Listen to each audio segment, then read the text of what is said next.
Moi, j'ai toujours cherché à faire plusieurs métiers sur l'année parce que, c'est juste un peu ennuyeux et je sais pas, j'apprends vite et j'ai envie de découvrir un peu.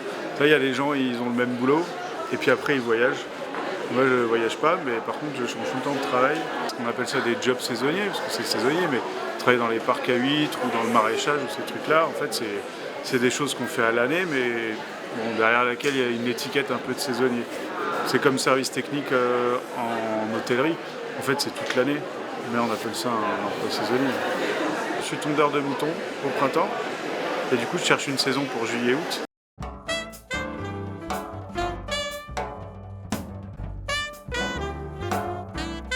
On m'a proposé des postes de technicien, donc j'ouvre la piscine à 5 ou 6 heures du matin, logé avec le responsable de bar, qui ferme son bar à 4 ou 5 heures du matin. Et du coup, tu fais une sale saison, parce que tu dors pas, etc.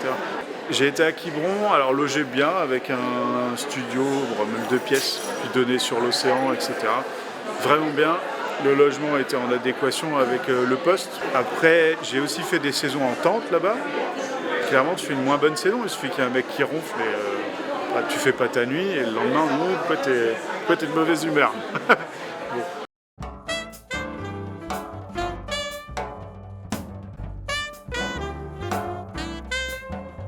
En Bretagne aussi, j'ai expérimenté du côté de la Torche.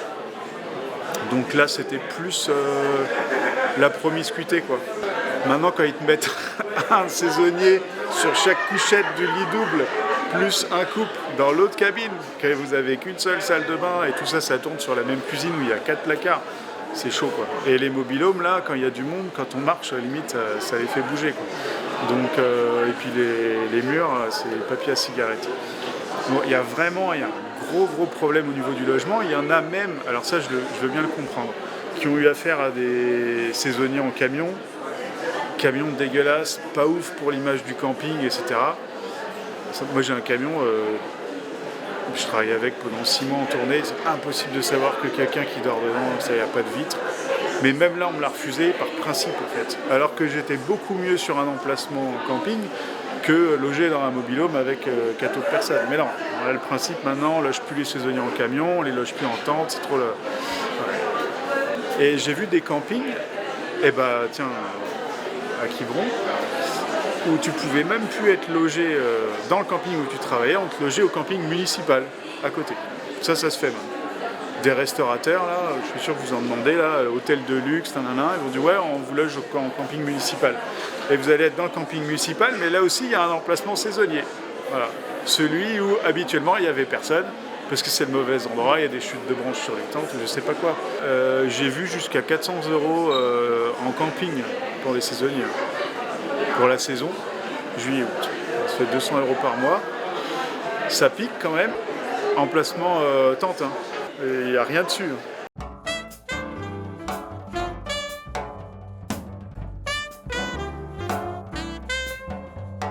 J'en ai vu plusieurs. Ça peut être des astreintes, c'est-à-dire, ça c'est surtout en technique. Donc voilà, vous ne payez pas le logement. Par contre, s'il y a besoin la nuit, Toki il est allumé ou le téléphone il est allumé, etc. Donc, ça c'est pas pire, hein, parce qu'honnêtement, à part les soirs d'orage où ça disjoncte, il n'y a pas grand-chose à faire.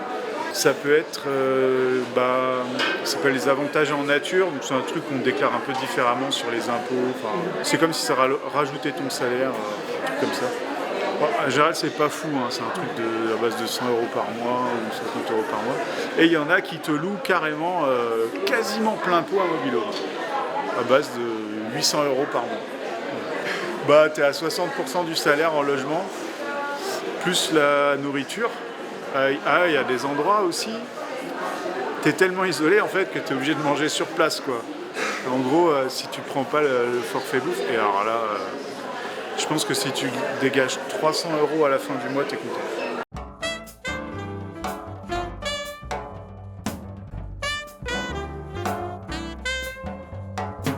Moi j'ai fait des saisons où tu pouvais faire 3 ou 4 sessions de surf par jour, tu étais logé gratuit.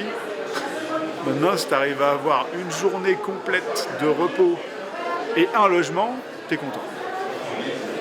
Ça, c'est l'évolution. Et je pense que ça va aller de pire en pire parce que quand on voit les projets d'urbanisme, la façon dont les campings se modernisent, en gros, ça ne devient plus des campings. Et la façon aussi dont les patrons ont un peu le regard sur les saisonniers, on est des espèces de variables d'ajustement, quoi. Il n'y a pas la relation humaine qu'il peut y avoir dans les petites structures. Dès que tu as atteint un certain nombre de personnes, c'est fini ça. C'est l'usine et voilà, chacun a un numéro, tu es à ta place. Si jamais tu veux faire une petite remarque, tu es le syndicaliste et on te vire. Il y a des saisons où j'ai pas fini.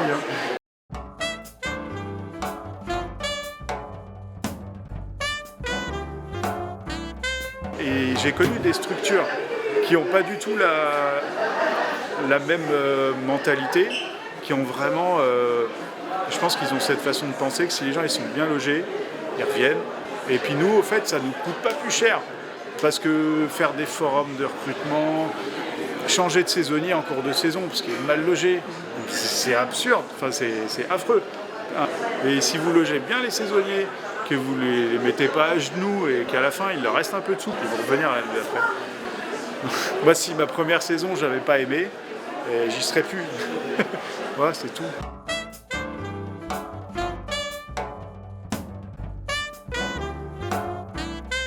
Pour les saisonniers, il ne faut pas hésiter à être, je dis pas, faut pas monter au créneau syndicaliste et tout, mais il y a deux trucs.